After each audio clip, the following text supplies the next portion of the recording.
د افغانستان او پاکستان ترمنځ د یو څو خبرو پرمختګ په منځ کې راغلی دی. هغه خبرې کوم یو دي هغه تاسو ته په دغه ویډیو کې وایم. د هندستان پخوانی وزیر اعظم واجپای به ویل چې خپل ملګری خو بدلولی شي خو خپل ګاونډي نشي بدلولی. افغانستان او پاکستان هم دواړه ګاونډي ملکونه دي او د دواړو ملکونو ترمنځ 2600 کیلومتره اوږده پوله ده. یو خوا د پاکستان او افغانستان ترمنځ اختلاف روان دی، نو بل خوا دواړه ملکونه یو بل ته په تګ راتګ کې د ولس لپاره اسانۍ جوړوي. 30 مارچ نه تر 29 مارچ پورې د پاکستان یو حکومتي ډله افغانستان ته تللی وه، د کومې مشري چې سیکریټري کامرس کوله او دوی ته د افغانستان حکومت لخوا بلنه ورکړل شوې وه. د دغه دورې په مهال د دواړو ملکونو ترمنځ د سوداګرۍ او په پوله تګ راتګ په اړه د لوزنامو کولو باندې خبرې شوې دي. دغه دورې په مهال د پاکستان او افغانستان ترمنځ څو مهمې پریکړې هم شوې دي. دغه پریکړې تاسو ته وایم. اول دا چې کوم د لارو او ټرکونو ډرایوران دي او تجارتي سامان وړي راوړي هغوی ته 1 کال مهلت ورکړل شوی دی چې دوی په پرمټ باندې تللی راتلی شي. د دې خبرې د واخو افغانستان حکومت کوله خو پاکستان حکومت په دې باندې څه نه ویلي. خو اوس د پاکستان حکومت هم د دې خبرې پخلی کړی دی چې افغانستان ته مال وړونکي د لارو ډرایوران او کلنډران بغیر د پاسپورت او ویزې نه مال وړې راوړی شي، خو دوی ته به پاکستان یو پرمټ ورکوي کوم ته چې ټیمپرري ایڈمنسټریشن ډاکومنټ نوم ورکړل شوی دی. په دغه پرمټ باندې به ډرایوران او کلنډران 1 کال پورې په پوله باندې سفر کوي او ځي راځي به. یو خو په افغانستان باندې اقتصادي پابندي دي، بل خو پاکستان دوی را دغه ریلیف ورکوي چې د هغوی چې کوم ډرایوران دي هغه بغیر د پاسپورټ او ویزې نه تګ راتګ کوي. یقینا دا ډېره د افغانستان د تجارت دپاره د اقتصاد دپاره ښه خبره ده. هغه ټرکونه چې افغانستان ته مال وړي د هغوی شمېره 6,000 ښودل کېږي کوم چې رجسټرډ دي.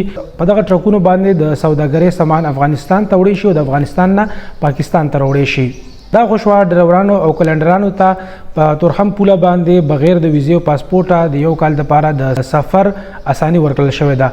دویمه خبره دا ده چې په افغانستان کې د 3 ملکونو یو غونډه شوې ده په کوم کې چې قازقستان، ترکمنستان او افغانستان شامل وو او په دې خبره باندې یو سلا شوې دي چې د افغانستان ولایت هرات کې به د توانایي یعنی د انرژي یو غټ هب جوړولی شي.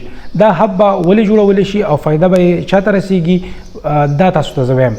د افغانستان صوبه هرات کې جوړېدونکې دغه د انرژي یا توانایي هب دې ته به د روس نه تیل راځي او دا به بیا نورو ملکونو ته ورکول کېږي. مطلب دلته به یو ډیپو وي او دغه ډیپونه به مختلفو ملکونو ته دغه تیل ورکول کېږي او په راتلونکي کې به دغه تیل پاکستان ته هم راځي. کله چې د روس سره د پاکستان معاهده وشي نو بیا به د هرات ولسوالۍ نه د افغانستان نه دغه تیل پاکستان ته راځي.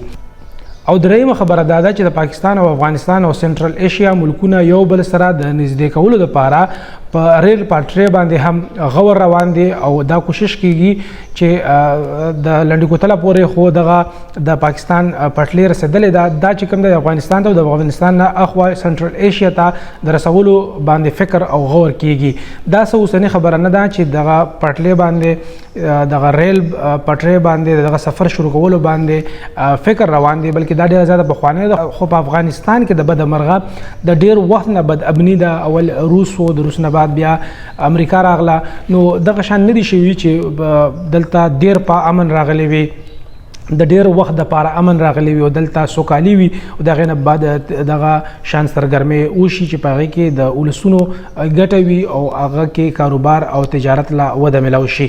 نو دغه په دې باندې ډېر د پخوانه سوچ او فکر روان دي. خو اوس ویل کېږي افغانستان کې امن شوی دی او د امن بحالېدو سره دوی دغه ریل پټرۍ غځوي کومه به چې د پاکستان افغانستان نه تېرېږي او سنټرل ایشیا ته به رسېږي.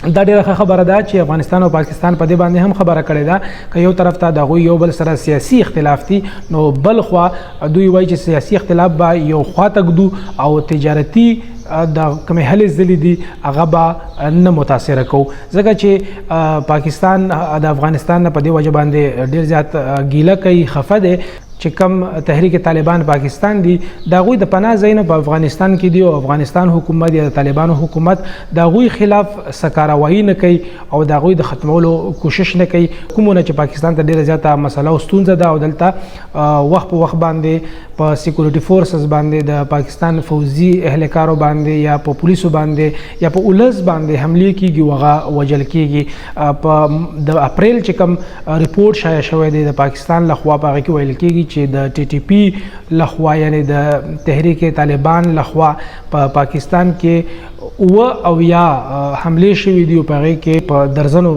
خلق وجل شوی دی. نو د پاکستان د افغانستان نه دغه ګیله ده چې هغوی د تحریک طالبان پاکستان پر ضد کاروایي وکړي او هلته د هغوی چې کوم پټ ځایونه دي د هغې د ورانېدو یا د هغې نه د شړلو کوشش دې وکړي.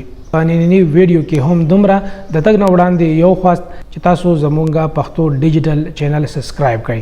په مخه